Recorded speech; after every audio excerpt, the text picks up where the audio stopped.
മക്കയിലെ കഅബാലയത്തിന്റെ ചാരത്ത് അബ്ദുൽ മുത്തലിബ് എന്ന പ്രമാണിയുടെ മകനായ അബ്ദുല്ലാഹി എന്ന സുന്ദരനും സുശീലനുമായ യുവാവിന്റെ ഭാര്യ ആമിന എന്ന മഹത്വമുള്ള ഭവതി ജന്മം നൽകിയ പ്രസവിച്ച കുഞ്ഞ് മുഹമ്മദ് സല്ലല്ലാഹു അലൈഹി വസല്ലം തങ്ങൾ എന്ന ബാലൻ മക്കയിൽ നിന്ന് 80 കിലോമീറ്റർ ദൂരമുള്ള ത്വായിഫിലേക്ക് പോകുന്ന വഴിയിൽ ബനൂ സഅദ് ഗോത്രത്തിന്റെ ഒരു സ്ഥലമുണ്ട്. ആ ബനൂ സഅദ് ഗോത്രത്തിന്റെ ഗ്രാമാന്തരീക്ഷത്തിൽ ഹലീമ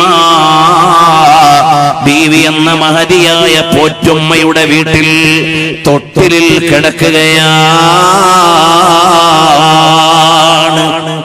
ഷൈമാ എന്ന 6 വയസ്സുള്ള ഹലീമയുടെ മകൾ റളിയല്ലാഹു അൻഹുന്ന അജ്മഈൻ 6 വയസ്സുള്ള മോള് നബി സല്ലല്ലാഹു അലൈഹി വസല്ലം തങ്ങളാകുന്ന ആമിനായുടെ പൊന്നുമോനെ താരാട്ട് പാടിയപ്പോ പാടിയ പാട്ടേതാണ് ഇന്നും അത് ചരിത്രത്തിലുണ്ട് പെങ്ങളെ. يا ربنا بقي أخي محمدا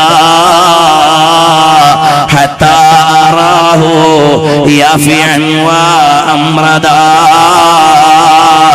هذا أخ لي لم تلد أمي.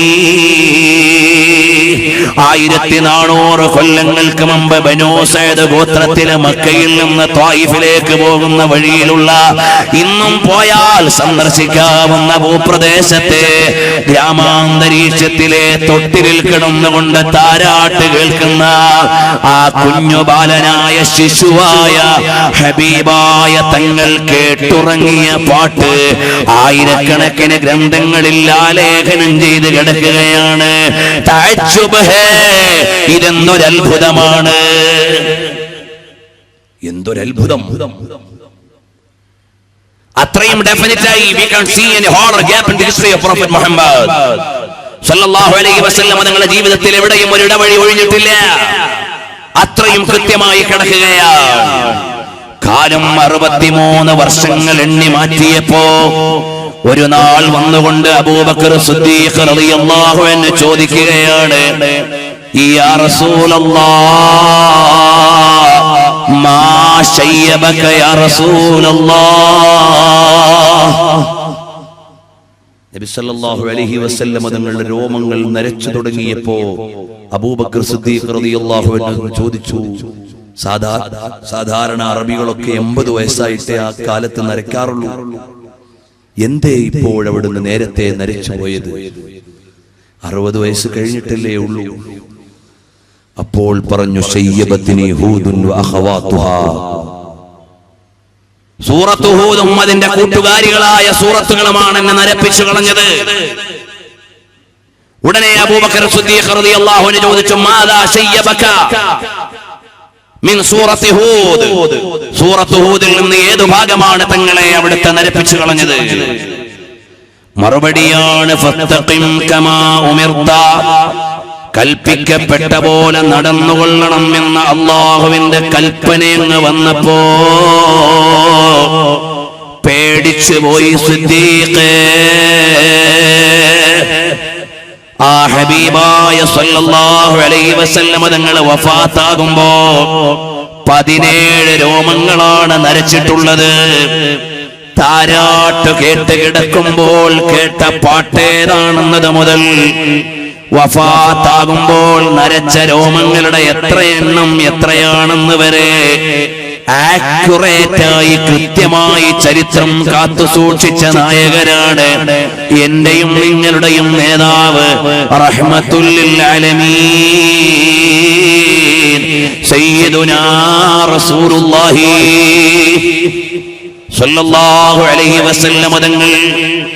ആ നേതാവ് ജീവിതത്തിന്റെ മുഴുവൻ വഴികളും എങ്ങനെയാകണമെന്ന് പഠിപ്പിച്ചിട്ടുണ്ട്. ആ നേതാവിന്റെ അനുയായികളായതിൽ അഭിമാനിക്കേണ്ടവരല്ലേ നമ്മൾ. പക്ഷേ എന്തു ചെയ്യാനാണ്, ആനുകാലിക ജനത ഇസ്ലാമിന്റെ മൂല്യം അറിയാതെ പോകുമോ എന്ന് സംശയിക്കുകയാണ്. എന്റെ പ്രിയമുള്ള യുവാവേ, നമുക്ക് അഭിമാനിക്കാൻ പറ്റുന്ന ഏറ്റവും വലിയ വിലാസമാണ്.